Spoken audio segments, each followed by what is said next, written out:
instant replay. Wonderful save here, just complete sacrifice. The ball flies right past the blockers, into Sterling's awaiting face, back over the net, and then right back to Sterling's face like an obese homie pigeon! That man will leave this court today knowing he gave everything he could, if he leaves it all.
Lucky's little adventures.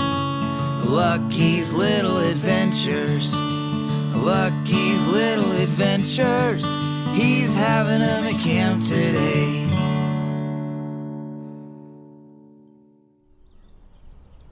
Oh, hi, I'm Lucky. This is my first year out at camp, and it's gonna be the best camp ever. I'm super excited for camp. I know I'm gonna have a ton of adventures and hoping I might even make a friend. My mom actually sent me out here. She said she wanted to help me deal with some issues and use air quotes less often. So far, so good. I still miss my mom a lot though, so I'm writing her letters, a few a day, an hour. Dear Mom, I miss you. Also, I hope you've been feeding Ralph. Ralph's my pet squirrel. Back in the day when I caught him last week, we became friends so quickly. He bit me 17 times. Mom actually had to take me to the hospital to get checked for rabies. Turns out I don't have rabies. I actually caught something called ADD, ADD is this really cool, fun thing, unique, awesome skill that you get. Let me tell you about it. Listen really carefully, really closely, pay very close attention. Here's what it is. Have I mentioned that this is just the best week ever so far? Things are just going so well. My mom would be so proud of all of my adventures, and I'll bet I'll make a friend any day now. Let me tell you about some of the adventures I've been having. It all started earlier today. I got to climb the climbing wall. I never thought I'd get so close to the top. The challenge course was challenging. When you're doing a really challenging course, you gotta really focus.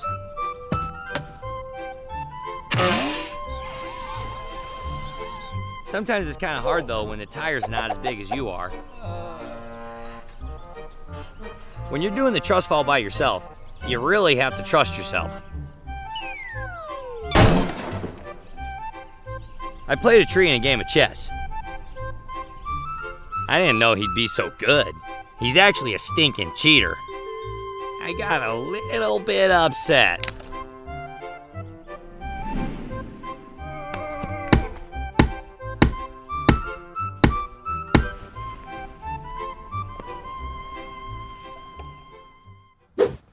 I can't believe how great of a time I'm having. But right now, I'm about to try the archery course for the first time ever. I think the point is to get the point in the rainbow. What we do here is you want to, like a little guitar here. You want pointy end coming at you, yeah. Well, that doesn't seem right. You want the flappy thingies going up. I think I'm figuring this out. Pointy end goes inside of the thingy because they're bigger than the pointy thingy. Archery. To arch one's back and try and shoot a cherry off a cherry tree.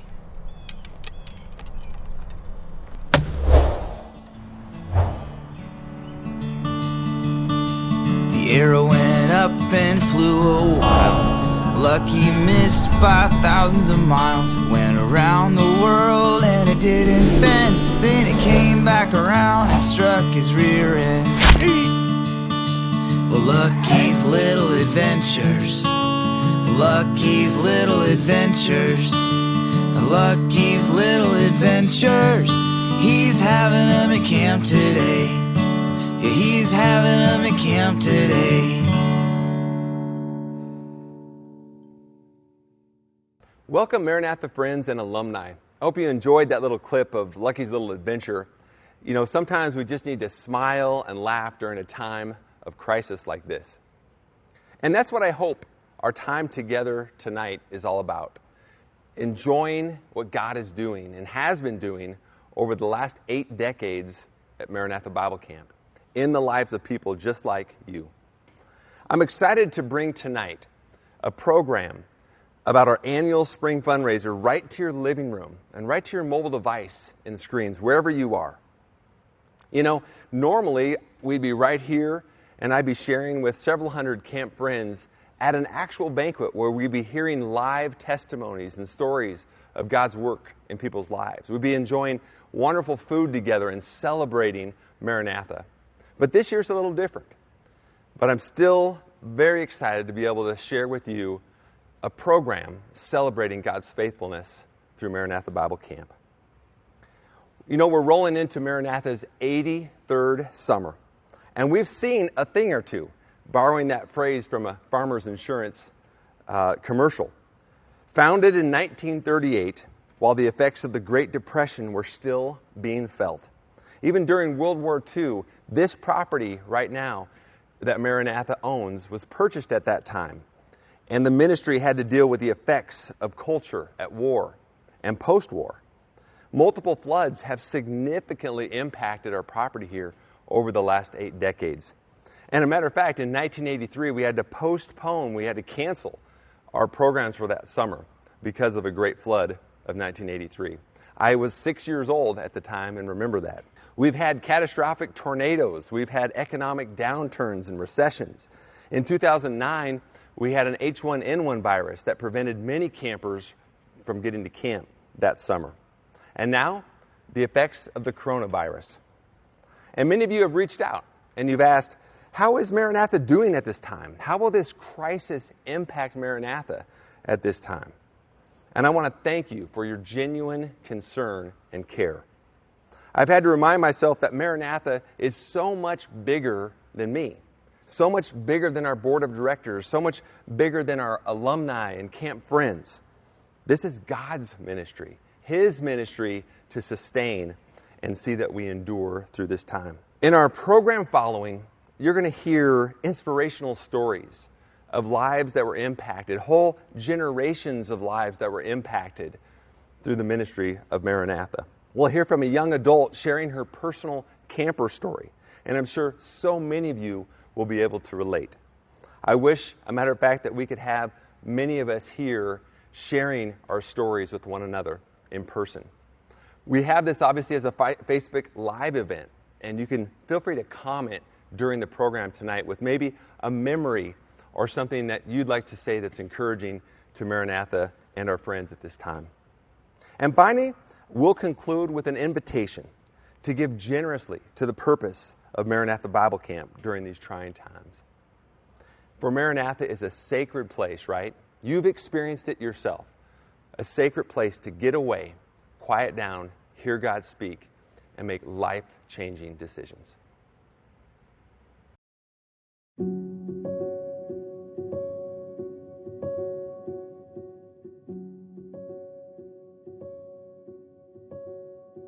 Well, I'm Josie Halbgewachs, and I am the creative coordinator here and an intern also. And so that just means that I am in charge of social media, in charge of graphic design, in charge of pretty much anything that has to do with creativity. Camp has been a huge part of my walk with the Lord, and I think I didn't realize how big of a part of it was until really just the last couple of years. And so much of it was because it was something I would look forward to literally all year. I literally can remember having like a countdown and be like, oh my gosh, it's only a month. And even when I would go to camp, even afterwards, I was like, I'm just gonna count down the days until I get to go back. And there's not very many things that I can, if I'm honest, remember about junior high and the first couple years of high school that were as influential as that. I can remember coming to waterfront days and coming to different days throughout the summer and just always being like, wow, this place is so cool because they have a blob and stuff like that. And I never was a camper here until I was in 6th grade, which was 7 years ago. And I had gone to lots of other camps before that, and I'd always struggled with being homesick. We had some friends that were like, Josie, you should go to Maranatha. And to me, it seemed way too big and way too intimidating. And so I still ended up going my 6th grade year. And I just remember that whole week I felt like my life was changed forever because, I mean, there was hundreds of people there, which should have been really intimidating, but somehow I felt so included and so seen there the entire time. And I can distinctly remember this one night, I was sitting with my cabin leader out by the waterfront, and she was like, Josie, how has this week gone for you? Have you missed your home and stuff? And I was like, oh my gosh, I haven't. Like, it's been totally fine. Like, I've just felt like myself. And I remember having this like spot like where I was like, I kind of just want to be out here for a really long time and like just keep coming. About 3 years ago, I came out here for a winter retreat, and it was right after my mom had passed away. And I was really frustrated because I was supposed to come with a bunch of my friends, and none of them were able to make it last minute. And I was like, God, this is crazy. I don't know people. I'm an introvert. I don't want to make new friends and stuff. And so I still came, and I just remember being so freaked out because I was like, I don't know anybody here. And thankfully, that weekend, God connected me to some of the most influential women in my life right now, and just connected me with friendships that I still have to this day. And God just did something that week where it was like I felt like I could come out of my shell for the first time. Kris had asked me, he was like, hey, have you thought about doing the internship or being on summer staff? And I was like, no, not really. Then I just thought about it more, and I just actually went right back to that moment of just being like quiet before the Lord and just being like, God, is this something you want from me? And after watching all these people who have given their lives so much to ministry here, I was like, I want to be a part of this. This is a place that I love, that God has done a work in my heart here. I can remember there was a moment about 2 years ago that I was actually out here as a cabin leader, and I had been struggling the whole week with just like friendships and feeling like I belonged and stuff. And there's just this one night where I was like, I don't know what I'm doing here, God, and I don't know why you brought me here. I love this place, but for some reason this week I just feel like I don't even belong here at all. And I had this moment where I was like, you know what, I'm gonna go down by the waterfront and just sit, because I felt like I needed some quiet. And so went down and I sat by the waterfront, and I was just sitting there kind of just like flipping through my Bible, and I got to Psalm 119, 114, which says that you are my place of quiet retreat. I come to you, you're my refuge, basically. And that verse has just stuck with me for my whole life, it feels like, so far. And just like, it was such a profound moment for me to connect to the Lord and just realize what it means to truly be quiet before the Lord.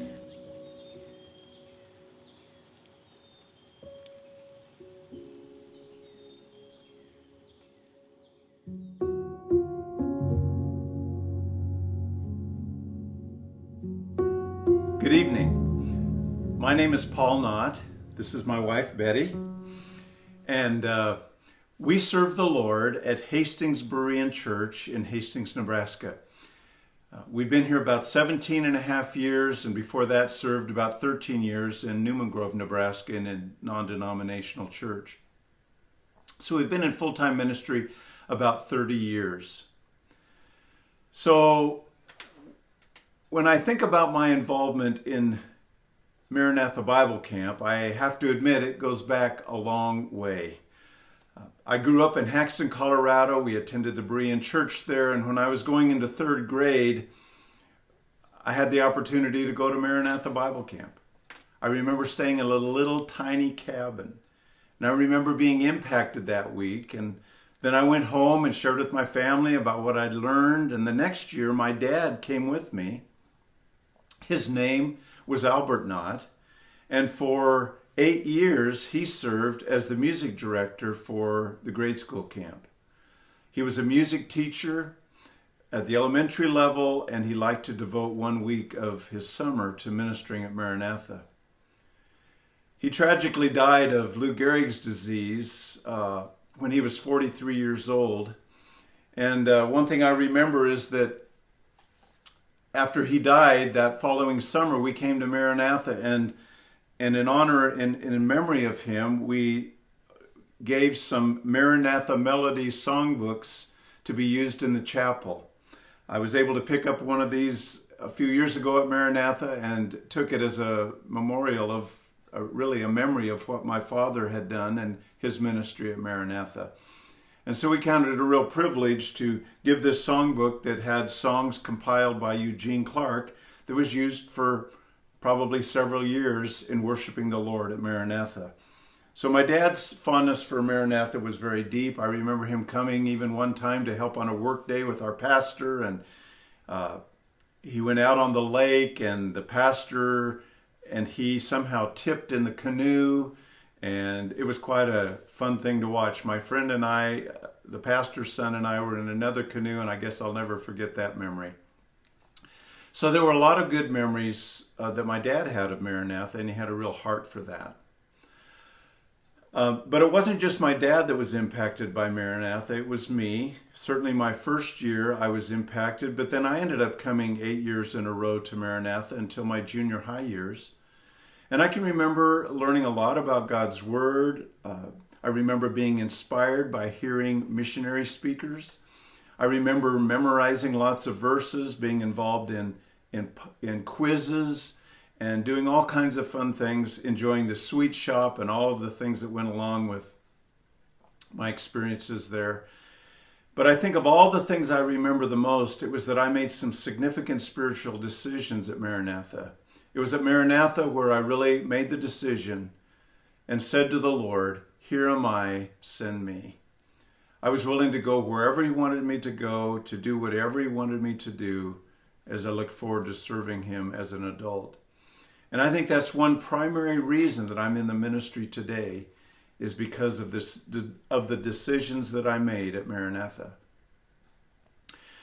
But it wasn't just my dad and me. It wasn't just two generations that were impacted by Maranatha. It was our family. And I'd like Betty to tell just a little bit about how our family was impacted by Maranatha Bible Camp. Okay. Well, God blessed us with 5 children.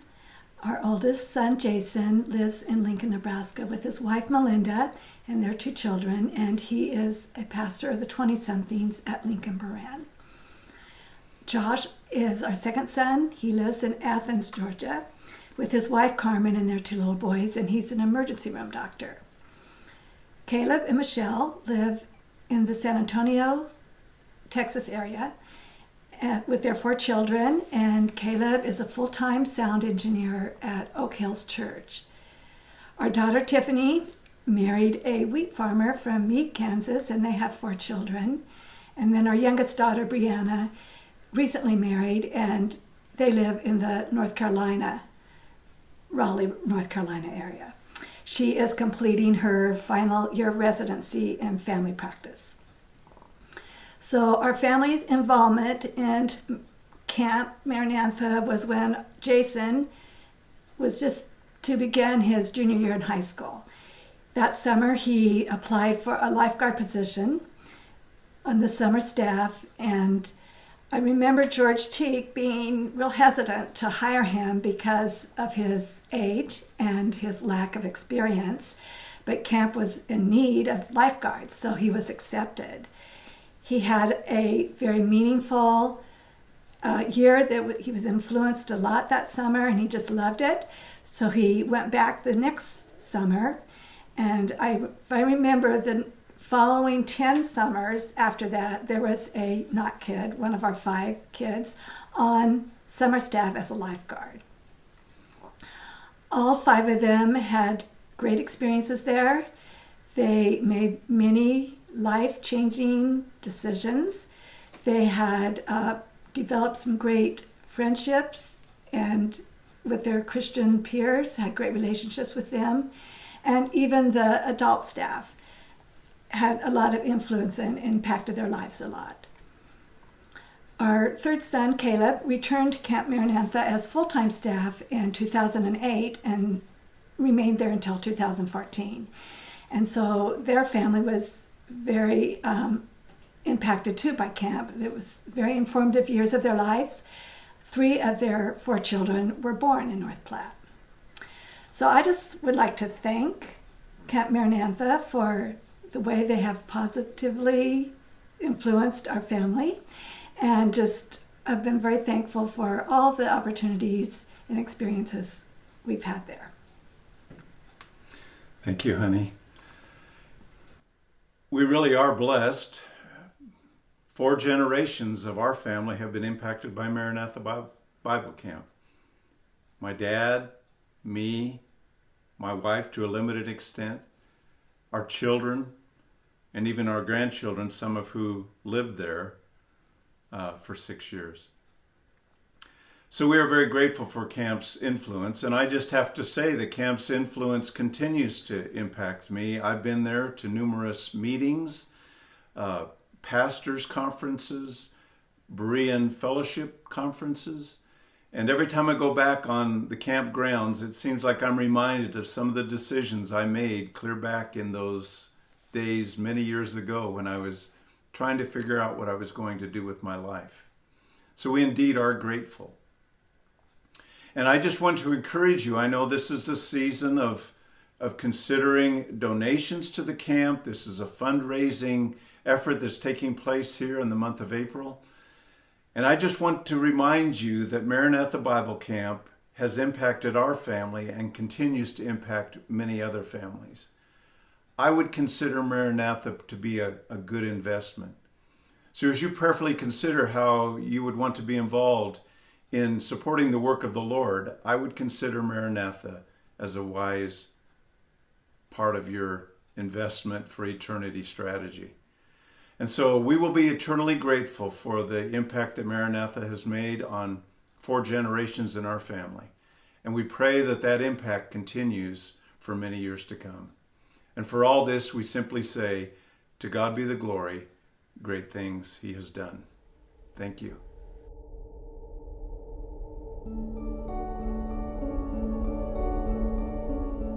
How's it going, guys? My name is Kris Schlender. I am a worship leader and teacher outside of Brighton, Colorado, here to just talk to you about my experience with camp. So I've been leading worship at a camp for the past, this will be the fifth or sixth year of me leading either middle or high school camp. I've been going to Camp Maranatha for about 13 years. I started going when I was in high school, sophomore high school, and through college was a leader, cabin leader for various weeks, and then well into adulthood. I'm pretty far removed from college now and in my adulthood, and have gone since. It's an amazing place to make connections and to build relationships that last beyond the surface level of most and many relationships. It's a place where you can be connected with other people and not with this false worldly connection or surface level connection, but this connection that goes beyond that goes down to the core of there's a God who has offered his son Jesus as a sacrifice for us so that we could live free, so that we can have that connection, that God designed us to have relationships, and he designed us to have authentic relationships. Not only that is, there are so many students out there that are asking great questions, and if they are looking in the wrong places, they're going to get the wrong answers. For me, I've met some of my best friends there that are still my best friends today from years and years ago. And so finding people that you can connect with that can lead you on the path of righteousness, that can help you follow after Christ. Camp is a place of that for me. It's a place where the people in my life have kept me on track when I've gotten off the rails. So I encourage you, if you know youth that want to go or that could benefit from this, or if you are a youth watching this, camp is an amazing experience that will radically change your life if you let it. I hope you enjoyed these powerful stories of God's work in the lives of people through the ministry of Maranatha Bible Camp. We could not do this without you. You know, 2020 is going to present some incredible opportunities for God's people and for ministries like Maranatha Bible Camp. Our staff and our camp leadership, we're striving to be sensitive to what God's doing at this time. And we desire to be a part of his plan, whatever that may look like. Would you consider standing with us as we strive to serve God in the mission of Maranatha during this difficult season? You can give online. There's a link right in this live Facebook feed. You can text to give, or you can mail a check directly to Maranatha. However you choose to give, would you choose to give generously to this ministry, our ministry, Maranatha Bible Camp?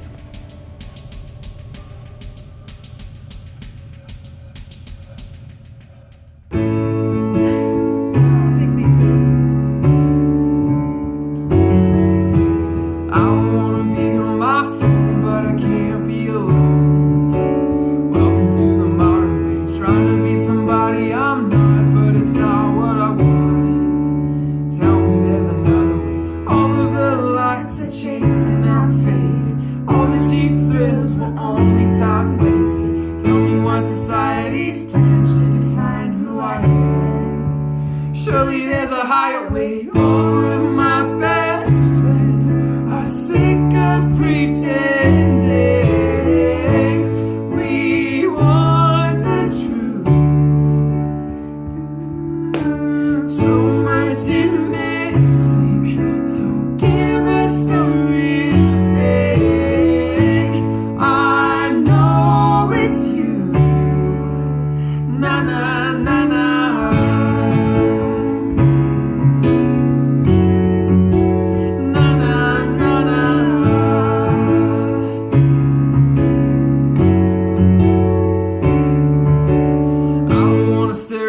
Time to decide who I am.